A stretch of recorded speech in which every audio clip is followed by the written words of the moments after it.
Network marketing join பண்ணிட்டாங்க அப்படின்னா, join பண்ண அப்புறம் நம்ம ஃபீல்டு ஒர்க் போகும்போது என்னெல்லாம் நடக்கும், மக்கள் என்ன மாதிரி கேள்விலாம் கேட்பாங்க அப்படின்ற விஷயங்கள் வந்து சொல்றது கிடையாது. அதனால போய் ஃபேஸ் பண்ணும்போது இந்த மாதிரிலாம் கேட்கறாங்க சரின்னு சொல்லிட்டு அவங்க வெளியே போயிடுறாங்க. அப்புறம் தப்பு தப்பா சொல்லி கூட்டிட்டு வருவாங்க. கொஞ்ச நாள்லயே சம்பாரிச்சிடலாம், நிறைய தப்பு தப்பா சொல்லி கூட்டிட்டு வருவாங்க. அப்படி பண்ணக்கூடாது. அப்புறம் வந்து இது ஜாயின் பண்ண அப்புறம் வந்து அந்த பயம் நிறைய வரும். கேள்விகள் அதிகமா எல்லாம் பயம் வரும். பயத்தெல்லாம் போக்கி நம்ம எப்படி கொண்டு போகணும் அப்படின்ற விஷயங்கள படிக்கணும். நெட்வொர்க் மார்க்கெட்டிங் பண்ணோம்னா நம்ம வந்து பிடிச்சி பண்ணணும். மக்கள் கிட்ட பேசுறது பிடிக்கணும். இப்போ நெட்வொர்க் மார்க்கெட்டிங் அப்படின்னாலே மக்கள் மூலியமா வர்ற பிசினஸ் தான். மக்கள் கிட்ட பேசல அப்படின்னா நம்மளுக்கு காசு வராது. அப்ப பேசணும், லவ் பண்ணி பேசணும், அன்பா பேசணும், அவங்களுக்கு நம்மள பிடிக்கணும். அந்த ஒரு விஷயங்களா லவ் பண்ணி கொண்டு போகணும் அந்த விஷயம். சிலர் வந்து இருக்கிற ஒர்க்கை வந்து ஒர்க் பண்ணுவாங்க, சிலர் பிசினஸ் பண்ணுவாங்க. அந்த ஒரு விஷயத்த விட்டுட்டு இன்னொன்னு பண்ணவே மாட்டாங்க. 30 வருஷம் 40 வருஷம் ஒர்க் பண்ணாலும் ஒர்க்கே போயிட்டு இல்ல ஒரு டீ கடை வச்சுக்கலாம், அதே தான் ஒரு 40 வருஷம் பண்ணுவாங்க. இதுக்கு அடுத்து இன்னும் என்ன இருக்கு பண்ணிட்டு இது வந்து படிக்கவே மாட்டாங்க. ஒரே ஒர்க்கு காலம்புறம் பண்ணிட்டு இருப்பாங்க. ஸோ அந்த மாதிரி நம்ம பண்ணக்கூடாது. அது என்னன்னு தெரிஞ்சுக்கிட்டு பண்ணணும். வந்தது லீடர்னா யாரு, மேனேஜர்னா யாரு, எம்ப்ளாய் அப்படின்னா யாரு அப்படின்னு சார் சொன்னாங்க. லீடர்னா வந்து புது புதுசா வந்து கிரியேட் பண்ணுவாங்க. அதை எப்படி ஈஸியா கொண்டு போகணும் அப்படின்னு பார்ப்பாங்க. மேனேஜர்ன்றவங்க வந்து கீழே ஒர்க்கர்ஸ் இருக்காங்கன்னா அவங்க கரெக்டா வேலை செய்யறாங்களா, இதை மட்டும் தான் கவனிப்பாங்க. அதுதான் மேனேஜரோட வேலையா இருக்கும். எம்ப்ளாய் வந்து மேனேஜர் என்ன வேலை சொல்றாங்களோ அதை நான் செய்யணும், அவ்வளவுதான். இதுதான் எம்ப்ளாயோட கேட்டகரியா இருக்கும். அடுத்து வந்து சிலர்லாம் கம்ஃபோர்ட் ஜோனை விட்டு வெளியே வரவே மாட்டாங்க. ஹவுஸ் ஒய்ஃபா இருக்குன்னா நான் ஹவுஸ் ஒய்ஃப் அவ்வளவுதான், இதுக்கடுத்து நான் எந்த வேலையும் பண்ண மாட்டேன். வந்து அவங்க வீட்டை விட்டு வெளியே போறது அந்த மாதிரி எல்லாம் கூட இருக்க மாட்டாங்க. ஸோ அந்த ஒரு கம்ஃபோர்ட் ஜோன்லேயே தான் அவங்க இருப்பாங்க தவிர்த்து அதுக்கடுத்து வெளி உலகம் பார்க்க மாட்டாங்க, பேச மாட்டாங்க. ஸோ இந்த மாதிரி இருக்காம அடுத்து வெளியே வரணும். அடுத்து கடைசியா வந்து எல்லார்கிட்டையும் உண்மையா பேசணும். உண்மையா சொன்னா மட்டும் போதாது, கூடவே கொஞ்சம் கொஞ்சம் திறமையும் இருக்கணும். அது எப்படி சொல்லி கூட்டிட்டு போகணுன்ற விஷயங்கள். வெறும் உண்மையாவும் நேர்மையா இருந்தா மட்டும் ஜெயிக்க முடியாது. திறமை வேணும் அப்படி சொல்லியிருக்கோம். இன்னொரு விஷயம் வெறும் திறமை இருந்தாலும் ஜெயிக்க முடியாது. ஏன்னா பொய் சொல்லுவோம். ஏதாவது பண்ணோம்னா கொஞ்ச நாள்ல தெரிஞ்சு போயிரும் பொய் சொல்லியிருக்கான். அவன் திறமையை காட்டி நம்மள்ட்ட பணத்தை வாங்கிட்டான் அப்படின்னு தெரியும். ஸோ வெறும் திறமையை வச்சும் பண்ண முடியாது. வெறும் உண்மை நேர்மையை வச்சும் பண்ண முடியாது. உண்மை, நேர்மை, திறமை எல்லாம் சேர்ந்து தான் பண்ண முடியும். இன்னொரு விஷயம் இந்த வீடியோல நான் பார்த்தது எல்லாரும் ஏதோ ஒரு ஜாதி, ஒரு மதம், ஒரு கடவுள் ஏதாவது ஒரு விஷயத்துல இருக்கிற ஒரு காலத்துல இதெல்லாம் தாண்டி விட்டுட்டு புதுசா ஒண்ணு ஆரம்பிக்கடா அப்படின்னு எம்எம்ஜி ஒன்று ஆரம்பிச்சு அதுல நம்ம விளர சேர்ந்து இந்த பாலிசி நம்ம கடைபிடிச்சு போற இந்த தருணத்துல உங்க டிபி பார்த்து எனக்கு ஏதோ நீங்க பெரிய ஆள் நினைச்சேன். வீட்டுக்கு வந்தா அவர் ரொம்ப சந்தோஷப்பட்டாரு. இப்படி ஒரு ஆள் இருப்பாங்க, இப்படி ஒரு விஷயம் இருக்குன்னு தெரியலையா, இப்படி இருக்கீங்க அப்படி ரொம்ப கனெக்ட் ஆகி பேசியிருந்தாரு. அப்பதான் அதாவது ஒரு மதத்தை எல்லாத்தையும் ஃபாலோ பண்ணிட்டு கடைசியில வாழ்க்கை என்ன வாழணும்னு தெரியாம 100 ரூபா கூட கையில இல்லாம வாழ்ந்துட்டு இருக்காங்க. 44 வருஷம் அவருக்கு வயசாச்சு, 44 வயசு. எம்எம்ஜி கரெக்டா போயிட்டு இருக்கு. நான் சொல்றேன் நம்ம 8 மாசம் சேவிங் இருக்கா, 8 மாசம் சேவிங் என்ன சார், இந்த மாசம் செலவுக்கு பைசா இல்ல, சம்பளம் வந்தா தான் உண்டு. எல்லாரும் ஒரு விஷயத்த ஃபாலோ பண்ணிட்டு அதை பிசினஸ்க்கு வாழல, இன்கம் பண்ண வாழல, சம்பாதிக்க வாழல. அவங்க சம்பாதிக்க தெரியல, சம்பாதிச்ச பணத்தை சேவ் பண்ண தெரியல. நம்ம எம்எம்ஜி மறுபடியும் நான் சொல்றேன், 50% சேவிங்ஸ், 50% வீட்டு வேலை வச்சிருக்கீங்களா தெரியல. 10% சேவிங் பண்றீங்களா, பண்ணவே இல்லை. எமர்ஜென்சி இல்ல, உங்க ட்ரைனிங் இம்பார்ட்டன்ஸ்க்கு இல்ல. சேரிட்டி சேரிட்டி 5% தான் கொடுக்கணும். உங்க எப்படி உடைச்சு எவனுக்காவது கொடுப்பீங்களோ நீங்க? அப்போ என்ன மதத்தை ஃபாலோ பண்றாங்கன்னா அதை ஒழுங்கா ஃபாலோ அவங்களுக்கு தெரியல. எதை ஃபாலோ பண்ணும் எதை ஃபாலோ பண்ணு தெரியாது. எனக்கு பயங்கர ஷாக்கிங் இருந்துச்சு. அப்போ இன்னைக்கு இந்த வீடியோல சொன்ன பாயிண்ட் எனக்கு ஞாபகம் வருது. எல்லாம் ஒரு கூட்டத்துல போயிட்டு இருக்கு. இந்த கூட்டத்தை எதுவும் எனக்கு சரியில்லை. நம்ம போற பாதை மணி கல்ச்சர், பேரண்டிங், கபிள்ஸ் கோர்ஸ், நம்ம பிசினஸ் பண்றது ஆர்கானிக்கா. நான் உங்கள்கிட்ட கேட்டேன்னா உங்களுக்கு கோச்சிங் பண்ணுதுன்னு என்னை கோச்சிங் எடுங்க சார் நான் எப்படி பண்ணலாம்னு கேட்கீங்களா நீங்க? இப்படிதான் நம்ம பிசினஸும் பண்ணணும். மக்கள் நம்ம கூட பிசினஸ் பண்ணணும், ஜாயின் பண்ணணும், சந்தோஷமா வரணும். நம்ம பண்ற ப்ராடக்ட், நம்ம பண்ற பிசினஸ், இதுதான் நம்ம ஆர்கானிக்கா படிக்கணும் அப்படின்னு சொல்லி. உலகமே ஒரு கூட்டத்துல போகுது அப்படின்னா நின்னுங்க. எங்கேயோ இடத்துல தப்பா நடக்கு, யோசிச்சு போங்க. உங்களுக்கு எல்லாம் சரியா, நீங்க யாருக்கும் சரி தப்பு சொல்ல தப்பா சரியா நடந்துட்டு இருக்கான்னு கேளுங்க. நம்ம எம்எம்ஜி சொன்ன மாதிரி எல்லா இடத்துலயும் சந்தேகப்படுங்க. இந்த வாழ்க்கையில பிராக்டிக்கலா நடக்கிற விஷயம் தெரியாமலும் இது பண்ணாம விஷயங்களும் எப்படி தகச்சிட்டு இருக்காங்க மக்கள் அப்படின்னு ரெண்டையும் போட்டு குழப்பிக்கிட்டு வாழ தெரியாமலும், பணத்தை மேனேஜ் பண்ண தெரியாமலும், மணி கல்ச்சர் தெரியாமலும், அங்க அது பைபிளையும் உள்ள ஃபுல்லா படிக்காம அரைங்குறையும் படிச்சு யார் யாருக்கு என்ன வேணுமோ அதை எடுத்துட்டு போயிட்டாங்க. அப்படி எடுத்துட்டு ஒரு தகை இருக்கலாம். அந்த இடத்துல எம்எம்ஜி எல்லாத்தையும் அந்தந்த செட்டிங் எல்லாம் கரெக்டா பண்ணி உன் ஃபேமிலி அப்படி இருக்கணும், உன் ஸ்பிரிச்சுவல் அப்படி இருக்கணும், கடன் அப்படி இருக்கணும், இன்கம் எப்படி இருக்கணும், டீம் எப்படி இருக்கணும், பிசினஸ் எப்படி இருக்கணும், எல்லாம் நம்ம ஒரு ரூல்ஸ்ல போயிட்டு நம்ம மக்கள்கிட்ட போயிட்டு நம்ம நல்ல விஷயத்த பேசுறதுக்கு போவோம். அவங்க நம்மளை எப்படி பாக்குறாங்க? இந்த விஷயத்த நம்ம அனலைஸ் பண்ணியிருக்கோமா? நான் உனக்கு நல்லதை தான்டா சொல்ல வரேன், நீ ஏன் புரிஞ்சுக்க மாட்டேங்கிற அப்படின்னு கூட நினைச்சிருப்போம். அதை நினைக்கும் போது உங்க மனநிலை எப்படி இருக்கும்? அந்த வலியும் வேதனை இருக்கேன், அவன் நல்லதுதான் சொல்ல அவனுக்கு புரிய மாட்டேங்க அப்படின்னு நினைக்கும் போது அந்த வலி வேதனை இருக்கலாம். சொல்லும்போது வந்து அவங்க பாதை எப்படி போறாங்கன்னு தெரியுது, எதிர்காலம் இப்படிதான் அவங்களுக்கு முடியும்னு தெரியுது. அதுல இருந்து கொண்டு போறது போகும்போது பாத்தீங்கன்னா அவங்க நம்ம கிட்ட சொல்றாங்க, நீ உஷாரா இரு, நீ பத்திரமா இரு, முந்தைய எதனா போயிட போகுது, பார்த்து எல்லாம் இப்படி எல்லாம் ஆயிருக்காங்க, எல்லாம் செத்து போயிருக்காங்க, நீ எதனா ஆயிர போற அந்த மாதிரி அப்படின்னு அவங்க நம்மள்கிட்ட சொல்றாங்க. இதுதான் நடந்துகிட்டு இருக்குது. ஆனா நட்போ இருக்கிற சூழ்நிலையில் நம்ம அதெல்லாம் பார்த்து பயப்படுறதோ வருத்தப்படுறதோ அவங்களோட வாழ்க்கை எப்படி போகுதுன்றதான் நம்ம ஒரு விஷயங்கள் பாக்குது. அவங்க சொல்ற விஷயத்தை கேட்டு நம்ம நெகட்டிவ் ஆக மாட்டோம். Yes sir.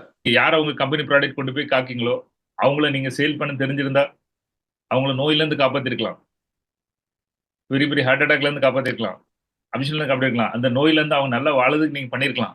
என்ன பண்ண முடியல, நம்மகிட்ட அந்த திறமை இல்லை. இந்த அப்ஜெக்ஷன் நீங்க எப்படி அவங்க சொல்லும்போது அதை எப்படி புரிய வச்சு செய்ய முடியலன்னு காரணத்துக்காக ஒருத்தர் உயிரே போயிட்டு, குடும்பமே அழிஞ்சு போச்சு. ஒருத்தர் நல்லா வாழ வைக்கலாம், அது முடியாம போயிட்டு. அது ஆப்போசிட்ல அவன் தான் மாறணும். இவனுக்கு டென்ஷன் ஆகும், பயங்கர டென்ஷன் வெறி வரும்.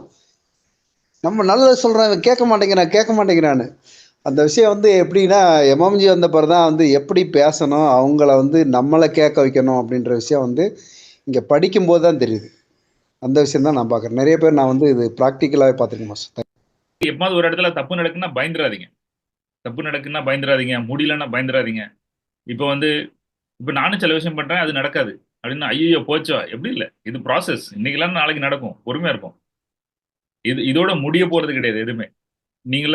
நீங்க கன்வின்ஸ் பண்ண முடியல, கூப்பிடல, பிசினஸ் வரல, மக்கள் ஜாயின் பண்ணல, உங்க டீம் உங்களை விட்டுட்டு போறாங்க, உடையிறாங்க அப்படின்னா பயப்படாதீங்க. இன்னும் இதோட கதை முடியல, பிக்சர் அபி பாக்கிய, படம் இனிதான் இருக்கு அப்படின்னு அந்த திறமை இருக்கும்போது நம்ம அடுத்தடுத்து போகலாம். சேல்ஸ் க்ளோசிங், அப்ஜெக்ஷன் ஹேண்ட்லிங் வந்துட்டு இட்லி பண்ற மாதிரி. நீங்க திடீர்னு இன்னைக்கு போட்டு நாளைக்கு வேணா ரவை இட்லி தான் பண்ண முடியும், நம்ம இட்லி பண்ண முடியாது. அது முதல் நாள் ஊற வச்சு 4 மணி நேரம் நைட்ல அரைச்சி நைட்டு ஃபுல்லா அதை ஃப்ராக்மெண்டேஷன் பண்ணி காலையில தான் இட்லி சுட்டா கரெக்டாக வரும். ஸோ ஒரு சேல்ஸ் க்ளோசிங், அப்ஜெக்ஷன் ஹேண்ட்லிங் வந்து நீங்க யாரு, உங்க பின்னாடி முன்னாடி உண்மையை பேசுவீங்களா, அது எல்லாம் தெரிஞ்சுதான் வந்து நம்ம பேச முடியும். இப்ப திடீர்னு நமக்கு பணம் தேவைப்படுதுன்னா ஒருத்தர் கால் பண்ணா பணம் வரும், அது அன்னைக்கு கேட்டதுனால வராது. இதுக்கு முன்னாடி நீங்க யார்கிட்ட பணம் வாங்குனீங்க, பணம் எப்படி கொடுத்தீங்க, நீங்க எவ்வளவு கமிட்மெண்டா இருக்கீங்க, சொன்ன வாக்க நீங்க எப்படி நிறைவேற்றுறீங்க, அதை பொறுத்துதான் உங்களுக்கு சேல்ஸ் க்ளோசிங் நடக்கும். ஸோ சேல்ஸ் அந்த மாதிரி நீங்க நிறைய ப்ராசஸ் பண்ணதுக்கு அப்புறம் தான் அங்க உண்மை இருக்கும். அதுக்கப்புறம் அந்த உண்மை அழகா போகும். ப்ராசஸ் மறந்துடாதீங்க. நீங்க யாரு, என்ன பேசுறீங்க, என்ன செய்றீங்க, எப்படி பேசுறீங்க, நீங்க எப்படிப்பட்ட ஆளு, இது வரைக்கும் என்னெல்லாம் பண்ணிருக்கீங்க, உங்க சிந்தனைகள் எப்படி இருக்கு, உங்க தாட்ஸ் எப்படி இருக்கு, நீங்க என்ன விதமா பேசுறீங்க, உங்க எண்ணங்கள் என்ன, இதெல்லாம் சேல்ஸ் க்ளோசிங்ல வரும். முதல்ல ஒரு ஆளை பார்த்து கை கொடுக்கீங்களா, அங்கேயே உங்க சேல்ஸ் ஆரம்பிக்கும். எஸ்மா, இது கூட நான் இன்னும் 2-3 கேள்வி கேட்கேன். யாருக்காவது லவ் வேணுமா? லவ், அன்பு, பாசம்லாம் வேணுமா? அப்போ வெறுப்பு ரெடியா இருங்க. உங்களை வந்து வெறுக்க ரெடியா இருக்கான். ஹார்ட் பிரேக்ஸ், என் இருதயமே உடஞ்சு போச்சு, அந்த பிரேக்கப்ல ரெடியா இருங்க. அப்பதான் லவ் கிடைக்கும். லவ்வுக்கு அப்புறம் பிரேக்கப் வரும், பிரேக்கப் அப்புறம் லவ் வரும், அதெல்லாம் மாறி மாறி வரும். எனக்கு பிரேக்கப்லாம் வேண்டாம், லவ் மட்டும் தான் வேண்டாம்னா கிடைக்காது. எல்லாருக்கும் தெரியும், குழந்தை பிறந்த புதுசுல 16 நாள் கயிறு கட்டுவாங்க. இந்த கயிறுலாம் கட்டிட்டு அம்மாட்ட குழந்தைய கொடுக்கும்போது இந்த பாட்டி மாதிரியாவது சொல்லுவாங்க, நீங்களாம் அது உங்க ஊர்ல இருந்திருக்கான்னு தெரியல, கொடுப்பாங்க. புள்ள வேணுமா, அது வேணுமா, அப்ப சொல்லணும் பிள்ளையும் வேணும் எனக்கு அது வேணும் அப்படின்னு. ஏன்னா பிள்ளை டாய்லெட் போவோம், அது போவோம், அது கிளீன் பண்ணும், அது பண்ணும், பிள்ளையை பார்த்துக்கிடும், தூங்க விடாது, அம்மாமாருக்கு தான் தெரியும். அப்போ நீங்க உங்களுக்கு சக்சஸ் வேணும் அப்படின்னா ஃபெயிலியரும் வேணும் இல்லையா? ஃபெயிலியர் லவ் பண்ணாதான் சக்சஸ் கிடைக்கும். நேத்து அவர்கிட்ட பேச, என்னது கொஞ்சம் பாருங்க, என்ன சொன்னீங்க நீங்க, ஐ லவ் தி ப்ராப்ளம், என்னது என்ன வித்தியாசமா இருக்கு, நீங்க இந்த கூட்டத்தை எங்க கூட்டத்தை பார்த்துக்கிட்டே எம்எம்ஜி கூட்டத்தை, நாங்க I love the problems, I love the fun.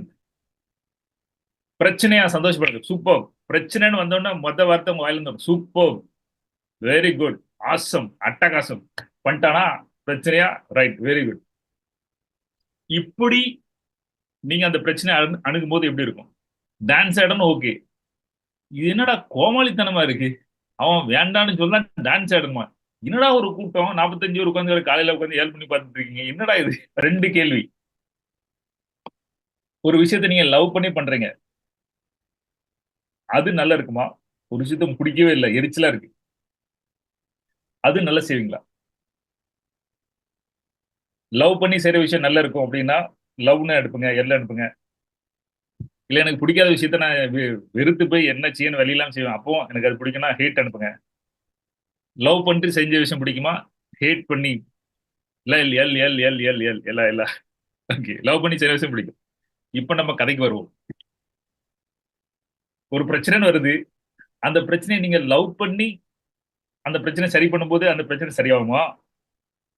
ஒரு பிரச்சனை, ஐயோ இவனோட பெரிய தலைச்சிற, ஆண்டவா எனக்கே அந்த சோதனை ஆண்டவா, நான் என்ன யாருக்கு எந்த கெடுதல் பண்ண ஆண்டவா, நம்ம எல்லாத்துக்கும் நல்லதான் நினைக்க ஆண்டவா, நமக்கு போய் வா. யாரு இந்த பிரச்சனையை வச்சு செய்வா? பிரச்சனை லவ் பண்றவங்களா? பிரச்சனை கண்டு பயப்படுறவங்களும் டென்ஷனா கைகாலாம் ஆடி அழுது மண்டை காஞ்சி சாப்பிடாம யாரால அந்த பிரச்சனை சால்வ் பண்ண முடியும்? இப்போ இந்த அப்ஜெக்ஷனல் டான்ஸ் ஆடுறது என்னன்னு உங்களுக்கு புரியுதா? எத்தளவுலாம் யாரையாவது வந்து நீங்க பேசும்போது அவங்க சொல்றதை நீங்க கேட்கீங்க, அவங்க சொல்றதை நீங்க புரிஞ்சுக்க ரெடியா இருக்கீங்க அப்படின்னு தான் ஆரம்பிக்கணும். ஒருத்தர் ஏதாவது தப்புன்னு சொன்னா உடனே நீங்க தப்பு, ஐ டோன்ட் அக்ரி அப்படின்னு சொல்லிடாதீங்க. எனக்கு இது பிடிக்காது, நான் ஐ டோன்ட் அக்ரி, நான் ஒத்துக்க மாட்டேன்னு சொன்னீங்கன்னா அங்க முடிஞ்சு போச்சு கதை.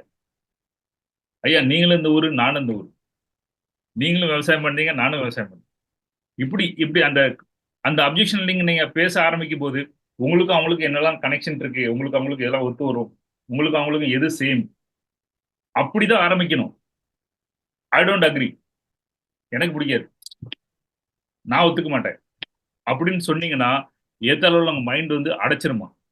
அப்படி நம்ம கஸ்டமர், நம்ம ப்ராஸ்பெக்ட்ஸ் யாரை பார்த்தாலும் அவங்க லவ் பண்ணுங்க. சரிப்பா வேண்டாம்னா நோ ப்ராப்ளம். பட பூஜை பறக்கணும், ஒரு பெரிய ஆப்பர்ச்சுனிட்டி இருக்கு. உங்களோட தைரியம், உங்களோட கான்ஃபிடன்ஸ், இனி நான் க்ளோஸ் பண்ண முடியும், நான் டெவலப் ஆயிட்டேன், நான் முன்னேறிட்டேன், நான் பிசினஸ் மேன்லாம் க்ளோஸ் பண்ண முடியுது, பெரிய ஆளால க்ளோஸ் பண்ண முடியுது, உங்களுக்கு ஒரு தைரியம் வருமா வராதா?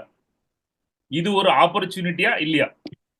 ஒருத்தர் ஒரு பெரிய அப்ஜெக்ஷன் வைக்காரு, முடியாதுன்னு சொல்றாரு, அதுக்கப்புறம் அதை நீங்க முடிச்சிருந்தீங்க